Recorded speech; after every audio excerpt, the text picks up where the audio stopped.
अगहन मास के पहला इतवार उठाने से क्या फल मिलता है तो आप सुने। अगहन मास की शुक्ला पक्ष में जो पहला इतवार पड़ता है उस इतवार को करने से बहुत शुभ होता है। अगर कोई कारण से आप पहला इतवार नहीं कर पा रहे हैं, दूसरा भी कर सकते हैं, उससे आपको कोई असुविधा नहीं होगा, वो भी शुभ होता है।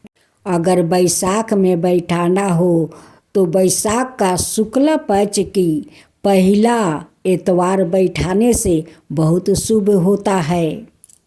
बहुत लोग तो अगहन की पहला इतवार उठाते हैं और बैसाख को पहला इतवार बैठाते हैं। राधे राधे भक्तजनों, आज आप सुनेंगे अगहन मास की इतवार व्रत कथा और एक औरत का दुख भरी कहानी। एक गांव था, उस गांव में बहुत बड़ा एक परिवार था। उस परिवार में एक गरीब का लड़की ब्याह कर आई थी। वो 7 जेठानी देवरानी थी। 6 जेठानी अपना देवरानी को बहुत ताना मारती थी कि क्या रे महके से तेरे माँ बाप क्या दिया है, क्या क्या लाई है। वो बेचारी कुछ नहीं बोलती, बस उनकी आँख से हमेशा आंसू गिरता रहता था। वो सभी जेठनियाँ कहती थी कि क्या रे मायके से कुछ नहीं लाई, इतना दिन तोरा शादी के हो गया फिर भी आज तक कोई संतान नहीं दिया, तू तो बाजिन है। अगर तेरा मुँह सब गांव वाले भाई हमारा परिवार में देखेगा तो वो तेरा जैसा बन जाएगा। तू अपना मुँह छुपा कर घर के अंदर रह, तू बाहर मत हो। तू कुलच्छनी है, तू बाजिन है, तू अपना चेहरा छुपा कर रख। एक दिन उस औरत ने बैठ कर रो रही थी और अपना तकदीर को कोस रही थी कि भगवान मुझे गरीब क्यों बनाया, क्यों बनाया। गरीब लड़की का धनी घर में आना कोई गलत बात है, वो नहीं आ सकती है। उसी समय नारद जी वहाँ पर आ जाते हैं और कहते हैं कि बेटी तू क्यों रो रही है।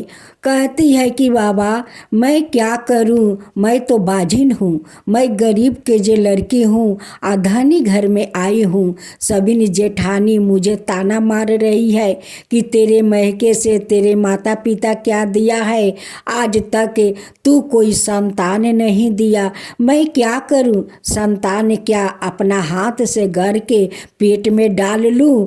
ऐसा अगर होता तो मैं कब को माँ बन जाती। नारद जी कहते हैं कि बेटी तू अपना आँख का आंसू पोंछे, देख अगहन का इतवार है सामने, तू इतवार कर, देख सूर्या भगवान तेरा जरूर गोद भर देंगे और सारे इच्छाएं तेरा पूरी होगा, तेरा जरूर पूरा सूर्या भगवान करेंगे।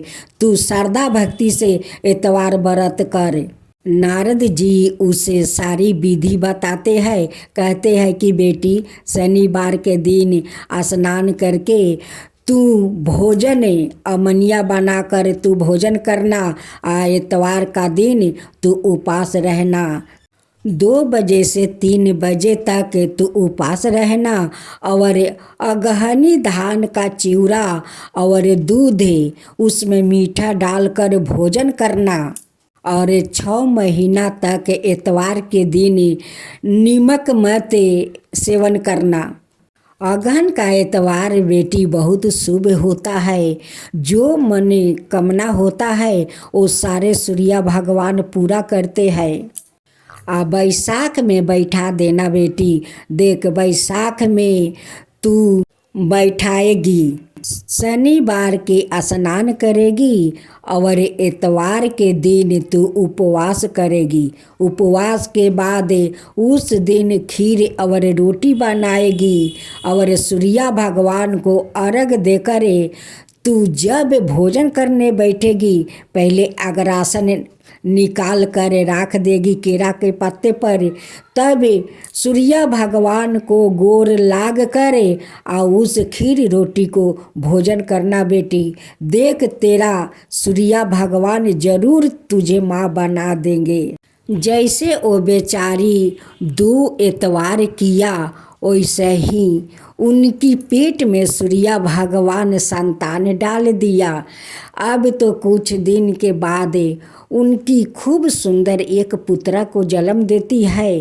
अब तो जेठानिया लोग देख कर ओठ बिचकाने लगी कि अब तो महारानी का पुत्रा हो गया है, अब तो इनकी खातिर और ज़्यादा बढ़ जाएगा। अब तो वो बेचारी हर एतवार का नमक छोड़ने लगी।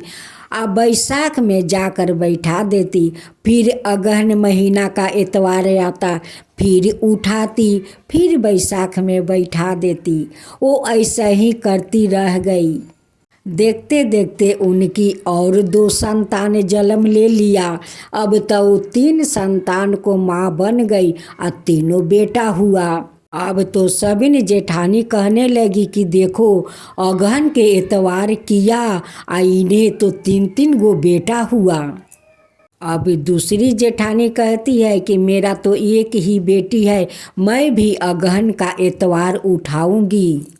अब तो एकाएक सभी जेठानी कहने लगी कि मैं भी अगहन का एतवार उठाऊंगी, मैं भी अगहन के एतवार उठाऊंगी। 6 जेठानी अब तो अपनी छोटी देवरानी से बहुत प्यार करने लगी कि देवरानी मुझे माफ़ कर दे, हम लोग तुझे बाजिन कहकर बुलाया, ना जाने हम लोग तुझे कितना अपमान किया है, उसके लिए तू मुझे माफ़ कर दे देवरानी, माफ़ कर दे। हम लोग सभी मिलकर तेरे साथ एतवार भगवान को व्रत करूँगी। हे एतवार महाराज, जैसे आप उस छोटी देवरानी को संतान दिया वैसा ही सबको देना, जैसे उस पर कृपा किया वैसे सब पर कृपा करना। जो कहानी कहे, जो हुंकार भरे, जो सुने उन सभी के ऊपर कृपा करना। हे एतवार गोसाई सभी का ऊपर कृपा करना। तो बोलो हम सब मिलकर एतवार गोसाई की जय, एतवार महाराज की जय। राधे राधे भक्तजनों, अब आप सुनेंगे एतवार व्रत कथा। एतवार व्रत 9 ग्रहों में राजा की उपाधि से विभूषित सूर्यदेव की कृपा दृष्टि और सुविधा के लिए रखा जाता है। एतवार को रविवार के नाम से भी जाना जाता है, इसलिए इसे रविवार व्रत के नाम से भी जाना जाता है। इंग्लिश भाषा में एतवार को इंडे अर्थात नाम से जाना जाता है, इसलिए एतवार व्रत कथा। प्राचीन काल में एक बुढ़िया माई रहती थी। उनकी 2 बहू थी, लेकिन बुढ़िया माई नियमित रूप से एतवार का व्रत करती थी। एतवार के दिन सूर्य उदय से पहले उठकर बुढ़िया माई स्नादि निवृत्त होकर आंगन को गोबर से लीपा करती थी। बुढ़िया माई अपना बहू को सिखाती है कि बहू, जैसे जैसे मैं एतवार व्रत करती हूँ वैसे वैसे तुम भी करो, देखना एतवार महाराज तुम पर जरूर एक दिन प्रसन्न होंगे। अब उनकी बहू अपना सासू माँ के संगे संगे वो भी एतवार व्रत करने लगी। सूर्य भगवान की पूजा करते हुए एतवार व्रत कथा सुनकर सूर्य भगवान को वो भोग लगाकर दिन में एक समय भोजन करती थी। सूर्य भगवान की कृपा से बुढ़िया माई को किसी प्रकार की चिंता और कष्ट नहीं था। धीरे धीरे उसका घर धन धनाई से भर रहा था। दोनों बहू राज तो करती थी, लेकिन संतान का बिना वो बहुत दुखी रहती थी। उस बहू को दुखी होते देखकर उसकी सासू माँ कहने लगी कि हे सूर्या देव, मेरे बहू का संतान नहीं है, उसलिए मेरी बहू बहुत उदास रहती है, बहुत दुखित रहती है। हे सूर्य भगवान, आप मेरे बहू को माँ बना दीजिए। जब शुक्ला पक्ष के एतवार आया तब बहू गाय का गोबर से आंगन लिपती है और सासू माँ के संग संग इतवार गोसाई का पूजा करती है। सास बहू को श्रद्धा भक्ति देखकर सूर्य भगवान उन पर प्रसन्न हो गए और उनकी बहू को गर्भ भर दिया। 9 महीना के बाद उनकी बहू खूब सुंदर एक बेटा को जन्म देती है। बुढ़िया माई सूर्य भगवान को भोग लगाती है और उस दिन सवाए भी भोजन नहीं किया।